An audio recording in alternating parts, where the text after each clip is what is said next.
హిమాలయాల ఒడిలో మరో కొత్త రోజు ఆరంభమైంది. అస్మిత వాళ్ళ ఇంట్లో ప్రశాంతంగా నిద్రలేచి బయటికి వచ్చేసరికి తిను అంటే డే 1 రోజు తీసుకెళ్ళిన ఆకుకూరలు వండుతూ ఉన్నారు. తను ఎంతో ప్రేమతో చేసిన కిచిడి మరియు ఆకుకూర వేపుడు తిని మా రోజును ప్రారంభించాము.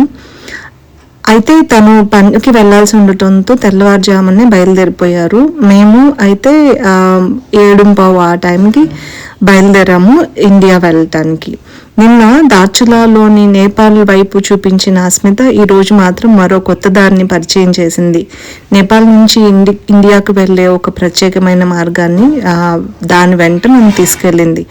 దారంతా ఈ ప్రాంతం విశేషాలు, అక్కడ ప్రజల జీవన విధానం, షార్ట్ కట్స్, పాత దారులు, కొత్త దారులు గురించి చెప్తూ ఈ దారి మొత్తం సాగింది. ప్రయాణానికి తోడుగా ప్రవహిస్తున్న మహాకాళీ నది. ఈ నదిని కొందరు కాళీగంగా అని, మహాకాళీ గంగా అని, కాళీ నది అని పిలుస్తారనమాట. భారతదేశం నేపాల్ మధ్య సరిహద్దుగా నిలిచిన ఈ నది ఎంతో వైభవంగా నిశ్శబ్దంగా తన కథను చెబుతూ ఉంది.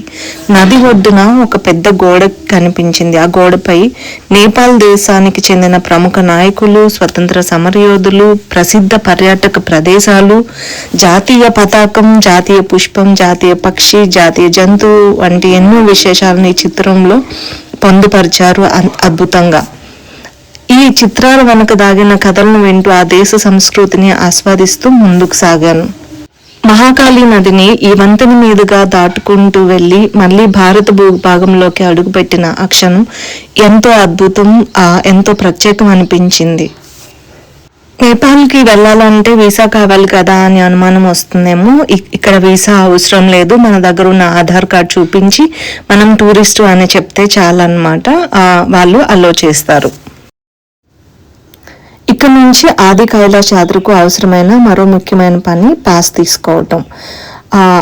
దార్చులా, ఇండియాలోని దార్చులాకి రాగానే అక్కడ గాంధీ బొమ్మ ఉంటుంది, గాంధీ సర్కిల్ నుంచి గాంధీ బొమ్మ వెనక వైపు నుంచి వెళ్తే అక్కడ పాస్ ఇస్తారు. 800 నుంచి 1000 రూపాయలు ఛార్జ్ చేస్తారు. మీరు రేట్ మాట్లాడుకోవచ్చు, లేకపోతే మీకు ఫైన్ అనుకుంటే ఇచ్చేసేయచ్చు, 800 కానీ 1000 రూపాయలు కానీ. నాతో పాటు మరొక 2 ప్రయాణికులు, ముగ్గురు కలిపి 18,000కు మేము వెళ్తున్న క్యాబ్ ని మాట్లాడుకున్నాము. దార్చులా నుంచి ఆది కైలాష్, ఓం పర్వతం 2 చూసి తిరిగి దార్చులా రావడానికి. డే 1లో మనం ప్రయాణం చేసినట్లుగానే ఈ రోజు కూడా ఉంది డే 2. ఒకవైపు హిమాలయ పర్వతాలు, మరోవైపు గ్లేషియర్ నుంచి వస్తున్న నీళ్లు, ఆ సవ్వడి. ఇవి కాకుండా ఇప్పుడు వెళ్తున్న దారి మరింత రిస్కీగా అనిపిస్తుంది. అండ్ వ్యూస్ కూడా చాలా బాగున్నాయి. అదే కాకుండా కొన్ని చోట్ల రోడ్లు బాగా లేవు, కొత్త రోడ్లు వేస్తూ ఉన్నారు. కొన్ని చోట్ల మట్టి రోడ్లు ఉన్నాయి. మరికొన్ని చోట్ల చాలా అద్భుతంగా అనిపించింది వ్యూస్ అన్నీ కూడా. ఎలా అంటే ఒక కొండను చీల్చుకొని దాని గుండా లోపలికి బయటికి వెళ్తున్నట్లు, అలా అంటే రాయి టన్నల్ నుంచి వెళ్తున్న అనుభూతిని కలిగించింది. ఇప్పుడు మేము వెళ్ళబోయే ప్రాంతం పేరు గుంజీ అంటారు. అక్కడ వాతావరణానికి సెట్ అవ్వటానికి అనుగుణంగా గుంజీలో కానీ నాబీలో కానీ స్టే చేస్తారు. మేము గుంజీలో స్టే చేస్తున్నాము. దార్చులా నుంచి గుంజీకి 80 కిలోమీటర్ల దూరము, కానీ 3 నుంచి 4 గంటల సేపు సమయం తీసుకుంటుంది ప్రయాణానికి. మనం తీసుకున్న పాసు ఒక్కసారో చెక్ చేసి వదిలేస్తారు అని అనుకుంటే పొరపడినట్టే. ఎందుకు అంటే 5 నుంచి 7, 8 వరకు కూడా మిలిటరీ వాళ్ళ చెక్ పోస్టులు ఉన్నాయి మనం తీసుకున్న పాస్ చెక్ చేయడానికి. ప్రతి చోట కూడా డ్రైవర్ వెళ్ళి మన పాస్ చూపించి అక్కడ వాళ్ళ సిగ్నేచర్ తీసుకొని వెహికల్ డీటెయిల్స్ అక్కడ ఎంటర్ చేసి వస్తారు. ఎందుకు అంటే ఇది ఎంతమంది వచ్చారు, ఎవరెవరు వచ్చారు, రిటర్న్ మళ్ళీ తిరిగి వెళ్ళారా లేదా అని చెప్పడానికి రికార్డ్ అన్నమాట. సో ఇక్కడ చాలా దారులు చాలా నారోగా ఉన్నాయి. ఒక బండి, కొన్ని చోట్ల అయితే ఒకే బండి వెళ్తుంది, అప్పుడు వెనక్కి ముందుకి కొంచెం సర్దుకొని వెళ్ళాల్సి ఉంటుంది. చూడండి, ఈ కొండ చర్య చివరిలో వెళ్తూ ఉంటే చాలా అద్భుతంగా అనిపిస్తుంది ప్రయాణం. ఇలా చెక్ పోస్టుల దగ్గర పాస్ చూపించేటప్పుడు నా కళ్ళకు దొరికిన ఒక అద్భుతమైన దృశ్యం, అక్కడ ఉన్న మిలిటరీ వాళ్ళందరూ కూడా ఇక్కడ ఆడుకుంటున్నారు అనమాట. చూడటానికి చాలా మంచిగా అనిపించింది. మొత్తానికి గుంజీ దగ్గరికి చేరుకున్నాము. నాతో పాటు వచ్చిన ఇద్దరు వేరే హోటల్లో స్టే చేశారు. నేనేమో ఇక్కడ ఓంకారేశ్వర్ హోమ్ స్టే అనే ప్లేస్ లోనే స్టే చేశాను. ఇక్కడ నాకు ఇచ్చిన గది ఇదే అన్నమాట, 3 beds ఉన్న గది. ఎవరు లేరు కాబట్టి నాకు ఒక్కదానికి ఈ రూమ్ ఇవాళకి 1200 రూపాయలు ఒక్క నైట్ కి ఛార్జ్. అలా రెండో రోజు గుంజీకి నా ప్రయాణం పూర్తయింది. బాగా అలసిపోయి చాలా మంచి నిద్రలో ఉన్న నన్ను హిమాలయాల నుంచి వస్తున్న చల్లగాలిని చెవులను తాకుతూ నిద్ర నుంచి లేపింది. తెల్లవారుజామున కళ్ళు తెరిచి బయటికి వచ్చేటప్పటికి అక్కడ చుట్టూ ఉన్న ప్రశాంతమైన వాతావరణం, చల్లని గాలి, అప్పుడే ఉదయిస్తూ ఉన్న సూర్యుడు, ఆ కొండలు చాలా అద్భుతంగా అనిపించింది. త్వరగా రెడీ అయ్యి ఆ రోజు హిమాలయాల్లో వికసించిన చిన్న తెల్లని గులాబీ పూలను కోసుకొని దేవుడి పూజ కోసం తీసుకెళ్లాను. ఆ పూల పరిమళం, ఆ చల్లని గాలి, ఆ నిశ్శబ్దం అన్నీ కలిపి ఆ రోజు సాధారణ రోజు కాకుండా ఒక పవిత్రమైన ఆరంభంలా మార్చేశాయి. నిన్నటి రోజు దార్చులా నుంచి వచ్చిన క్యాబ్లోనే మళ్ళీ ఆది కైలాష్ బేస్ పాయింట్కి ప్రయాణం మొదలైంది. తిరిగి ప్రతి మలుపు కూడా మరో అద్భుత చిత్రాన్ని ఆవిష్కరిస్తూ కొన్ని చోట్ల మంచు కరిగి వెండిదారల్లా పారుతున్న నీటి ప్రవాహాలు, మరికొన్ని చోట్ల మేఘాలు పర్వతాల భుజాలపై వాలిపోయి విశ్రాంతి తీసుకుంటున్నట్టుగా కనిపించాయి. హిమాలయాల్లో ప్రయాణం అంటే గమ్యస్థానం చేరుకోవటం కాదు, ప్రతి క్షణం ప్రతి అడుగు ఆస్వాదించటం. కొద్దిసేపటికి ఆది కైలాష్ బేస్ పాయింట్కి చేరుకున్నాము. అక్కడి నుంచి కొందరు గుర్రాలపై బయలుదేరారు. నాకు మాత్రం ఈ యాత్రలో ప్రతి అడుగుని నేనే అనుభవించాలని అనిపించింది. అందుకే నడక మొదలుపెట్టాను.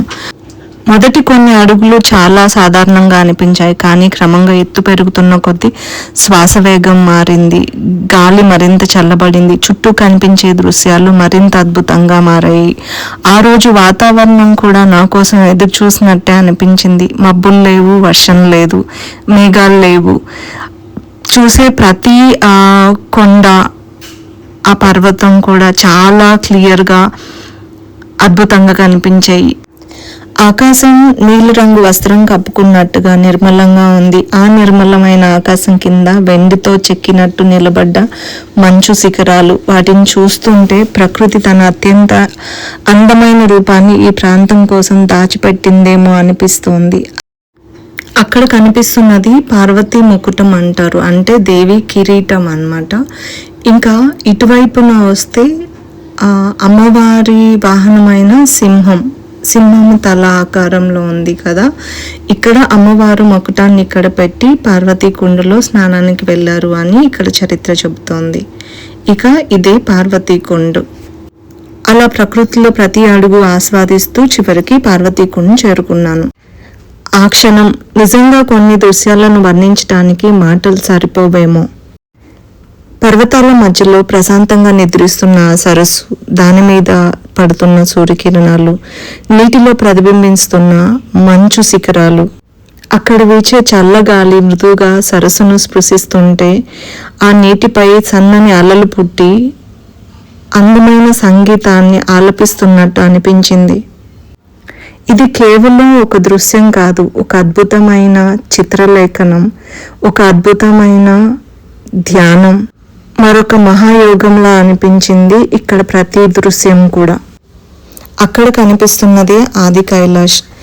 ఇక్కడికి రాలేని వాళ్ళు దయచేసి అక్కడ కనిపిస్తున్న ఆది కైలాష్ని చూస్తూ మహాశివుణ్ణి స్మరించుకోండి. పార్వతీకుండ దర్శనం చేసుకున్న తర్వాత పార్వతీదేవి ఆలయం ముందు కొలువై ఉన్న నందీశ్వరుడికి ముందుగా నమస్కరించి తొలి పూజను సమర్పించాను. భక్తుల కోరికలను మహాదేవునికి చేర్చే దూతగా భావించే నందీశ్వరుడి చెవిలో నా మనసులోని ప్రార్థనలు చెప్పాలనుకున్న మాటలను నెమ్మదిగా చెప్పేశాను. అడగాల్సిన వరాలను ఆయన చెవిలో వినిపించి వాటిని మహాశివుని వద్దకు సిఫారసు చేయమని చెప్పి వేడుకున్నాను. ఆ తర్వాత నందీశ్వరుని విగ్రహాన్ని పొందిన తర్వాత ప్రశాంతమైన మనసుతో పార్వతీదేవి ఆలయం వైపు అడుగులు వేశాను. ఇక్కడ కనిపిస్తున్నదే పార్వతీ కుండ్లోని పార్వతీదేవి ఆలయం. గుడి లోపల ఇలా శివలింగం ఉంటుంది. ఇక్కడ నుంచి కనిపిస్తున్న ఆది కైలాష్ పర్వతాన్ని చూసుకోవచ్చు. ఇది గుడి ఆలయ ప్రాంగణం. గుడి లోపలికి కెమెరా అలౌ లేదు కాబట్టి తీయలేదు. ఇది అక్కడి నుంచి బయలుదేరి గౌరీకుండకి ప్రయాణం మొదలుపెట్టాను. పార్వతీకుండ నుంచి గౌరీకుండకి అడుగులు వేస్తూనే మరొకసారి పార్వతీకుండని వెనక్కి తిరిగి చూసుకుంటే అదిగో అక్కడ దూరాన కనిపిస్తున్నది పార్వతీకుండ, పార్వతీదేవి ఆలయం. ఇలా చుట్టూ హిమ పర్వతాలను చూసుకుంటూ గౌరీకుండ వైపు అడుగులు వేసుకుంటూ వెళ్తున్నాను. అదిగో ఆది కైలాష్ మళ్ళీ చూసుకుంటున్నాను. ఈ ఆది కైలాష్ ప్రయాణం కేవలం ఆది కైలాష్ దర్శనం అనిపించలేదు నాకు. ఆ మహాశివుని ఇంటిలోకి ప్రవేశం చేసినట్టు అనిపించింది.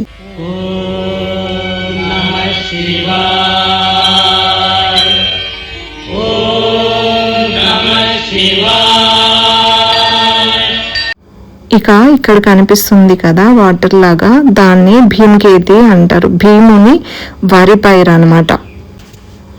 అప్పుడెప్పుడో ఆయన వనవాసంలో ఉన్నప్పుడు నాటిన పైరు ఇంకా వారసత్వంగా ఎవరూ నాటకపోయినా అదే వస్తూ ఉంటుంది అని ఇక్కడ వాళ్ళు చెప్తారు, నమ్ముతారు. ప్రతిసారి హిమాలయాలకు వెళ్ళినప్పుడు ఆ దూరం నుంచి ఆ తెల్లగా కప్పుకొని ఉన్న ఈ మంచుని చూసుకుని వచ్చేసేయటం తప్ప ఎప్పుడు దగ్గర నుంచి అనుభవించలేదు. మొదటిసారి నాకు ఆ హిమాలయ పర్వతాల మీద ఉన్న మంచుని ముట్టుకునే అదృష్టం కలిగింది. అలా నడుచుకుంటూ మనం అక్కడ చివర ఆరో మార్క్ కనిపిస్తుంది కదా, అక్కడ వరకు మనం వెళ్తే దాని వెనకాలను కొంచెం దూరం వెళ్తే గౌరీకుండ కనిపిస్తుంది. సో మనం ఇప్పుడు ఈ దారంతా కూడా నడవాలి. ఉదయం నుంచి కేవలం నీళ్లు మాత్రమే తాగుతూ నడుస్తున్నాను. శరీరం అలసిపోతుంది, కానీ మనసు మాత్రం ముందుకు నడిపిస్తుంది. ఎందుకంటే ప్రతి అడుగు నన్ను ఆది కైలాష్కు మరింత దగ్గర చేస్తోంది. చివరికి గౌరీకుండ చేరుకున్నాను.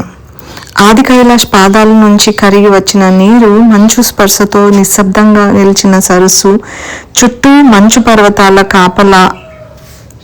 ఇక నేను తెచ్చుకున్న గులాబీ పూలతో ఇక్కడున్న గౌరీమాతను ప్రశాంతంగా పూజ చేసుకున్నాను. నాకు కలిగిన అనుభవం నేను గుడికి వెళ్ళినట్లు అనిపించలేదు. నాకు శివ పార్వతుల ఇంటికి వెళ్ళి శివుని, పార్వతీదేవిని, గౌరీమాతను దగ్గరుండి సేవ చేసుకున్న అనుభూతి నాకు కలిగింది. ఆ ప్రదేశంలో కూర్చుంటే కాలం నెమ్మదిగా కదులుతున్నట్టు అనిపించింది. ఎంతసేపు ఇక్కడ కూర్చున్నానో తెలియదు, కానీ ఆ ప్రశాంతతను వదిలి రావాలని మాత్రం అనిపించలేదు. అక్కడ కనిపిస్తున్నది ఆది కైలాష్ పర్వతం. అక్కడి నుంచి ఆ పర్వత పాదాల చెంత నుంచి కరిగి వస్తున్న నీరే ఈ గౌరీకుండలోని నీళ్లు.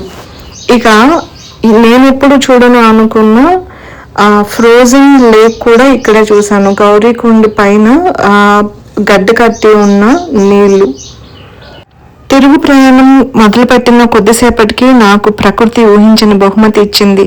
మెల్లగా ఆకాశం నుంచి మంచు రేణులు జారి పడటం మొదలైంది. నేను ఎన్నోసార్లు సినిమాల్లో చూసి స్నోఫాల్ ఇలా చూస్తే బాగుండు అనుకున్న ఈరోజు కళ్ళ ముందే జరుగుతోంది. ఆ తెల్లటి మంచు తుంపర్లు అలా జాలువారుతూ ఉంటే ఆ క్షణాన్ని ఆస్వాదించటం తప్ప ఇంకేమీ చేయాలనిపించలేదు. ఈరోజు నాకు ఒక విషయం అర్థమైంది. ఆది కైలాష్ అందం కేవలం ఆ పర్వతంలో లేదు, అక్కడి చేరే ప్రతి దారిలో ఉంది, ప్రతి గాలిలో ఉంది, ప్రతి మలుపులో ఉంది, ప్రతి మంచు తుంపర్లో ఉంది. ముఖ్యంగా మనసును పూర్తిగా ప్రకృతికి అప్పగించిన ఆ క్షణంలో ఉందనిపించింది. ఇలా నా ఆది కైలాష్ ప్రయాణం ఈ 2 రోజులు ముగిసింది. ఈ ఆది కైలాష్ ప్రయాణాన్ని నేను ఆస్వాదించటమే కాకుండా, దర్శనం నేను చేసుకోవటమే కాకుండా మీకు కూడా చూపించే ప్రయత్నం చేశాను. మీరు కూడా చూసి దేవుణ్ణి స్మరించుకొని ఉంటారని, ప్రకృతిని ఆస్వాదించి ఉంటారని అనుకుంటున్నాను. Thank you for watching. This is Manju signing off to ప్రకృతి వడి.